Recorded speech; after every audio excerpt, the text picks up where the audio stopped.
Assalamualaikum warahmatullahi wabarakatuh. Waalaikumsalam. Pertama-tama saya ucapkan terima kasih kepada Bapak Yuyu Saputra SPD MPD sebagai dosen pengampu pendidikan anti korupsi yang telah memberikan kesempatan bagi kami untuk mempresentasikan tentang instrumen internasional pencegahan korupsi. Sebelum itu perkenalkan, nama saya Alin sebagai moderator dan teman saya. Nama saya Deviara Okapiani. Nama saya Dewi Sofia. Nama saya Walid Nurhantian. Nama saya Wakil Panut. Nama saya Rahma Mardiani. Nama saya Fadila Wahyudi. Nama saya Daraya Bawas Haidar. Nama saya Muhammad Fauzan. Baik, untuk mempersingkat waktu langsung saja kepada pemateri yang pertama akan disampaikan oleh Devia. Instrumen internasional pencegahan korupsi. Poin pertamanya itu adalah United Nations Convention Against Corruption atau sering disingkat dengan UNCAC. Salah satu instrumen internasional yang sangat penting dalam rangka pencegahan dan pemberantasan korupsi adalah UNCAC yang telah ditandatangani oleh lebih dari 140 negara. Penandatanganan pertama kali dilakukan di konvensi internasional yang diselenggarakan di Merida, Yucatan, Meksiko pada tanggal 31 Oktober 2003. UNCAC sendiri meliputi serangkaian panduan dalam melaksanakan pemberantasan korupsi, meliputi upaya pencegahan, perumusan jenis-jenis kejahatan yang termasuk korupsi, proses penegakan hukum, ketentuan kerjasama internasional, serta mekanisme pemulihan aset terutama yang bersifat lintas negara. Saya kembalikan untuk moderator. Baik, selanjutnya lanjut kepada pemateri yang kedua, yaitu Gaida. Dipersilakan. Jadi di sini ada hal penting yang diatur dalam konvensi. Poin yang pertama, masalah pencegahan. Dalam konvensi didedikasikan untuk pencegahan korupsi dengan mempertimbangkan sektor publik maupun sektor privat atau swasta. Salah satunya dengan mengembangkan model kebijakan preventif seperti poin-poin yang akan dilanjutkan. Baik, saya akan menyampaikan poin-poin yang efektif, yaitu poin pertama pembentukan badan korupsi, kedua peningkatan transparansi dalam pembiayaan kampanye untuk pemilu dan partai politik, ketiga promosi terhadap efisiensi dan transparansi pelayanan publik, keempat rekrutmen atau penerimaan pelayanan publik pegawai negeri dilakukan berdasarkan prestasi. Kelima, adanya kode etik yang ditujukan bagi pelayan publik pegawai negeri dan mereka harus tunduk pada kode etik tersebut.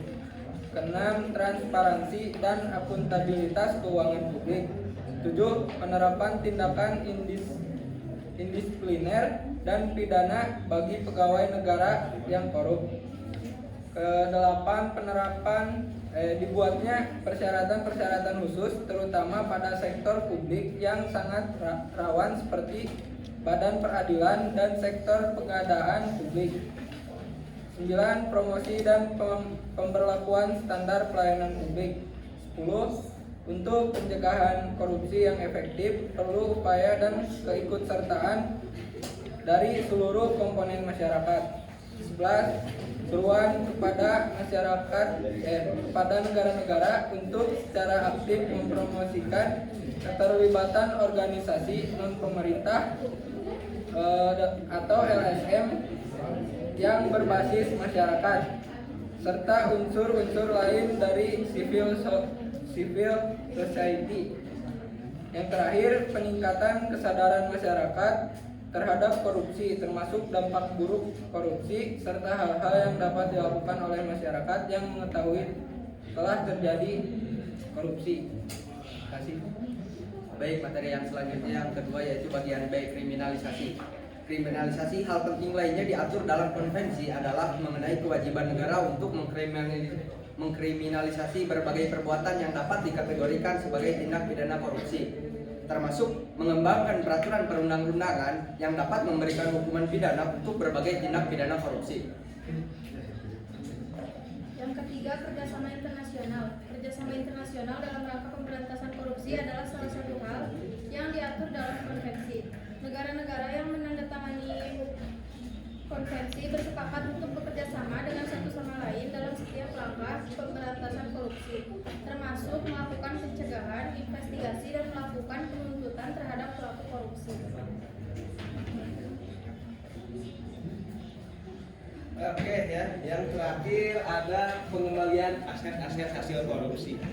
Salah satu prinsip dasar dalam konvensi adalah kerjasama dalam pengembalian aset-aset hasil korupsi, terutama yang dilarikan dan disimpan di negara lain. Begitulah ya hal penting yang diatur dalam konvensi.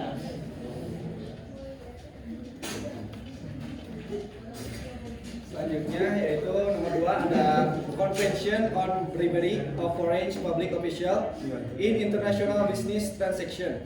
Adalah konvensi internasional pertama dan satu-satunya instrumen anti korupsi yang memfokuskan diri pada sisi supply dari tindak pidana suap. Jadi kesimpulannya teman-teman, instrumen internasional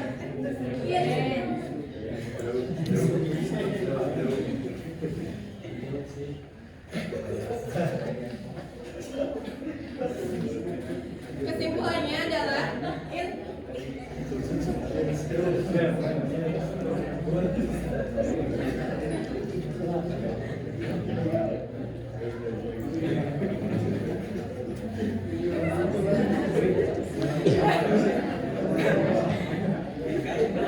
jadi kesimpulannya adalah instrumen internasional pencegahan korupsi merupakan langkah penting dalam upaya global untuk mengatasi korupsi yang memiliki dampak negatif luas bagi pembangunan, stabilitas, dan keadilan.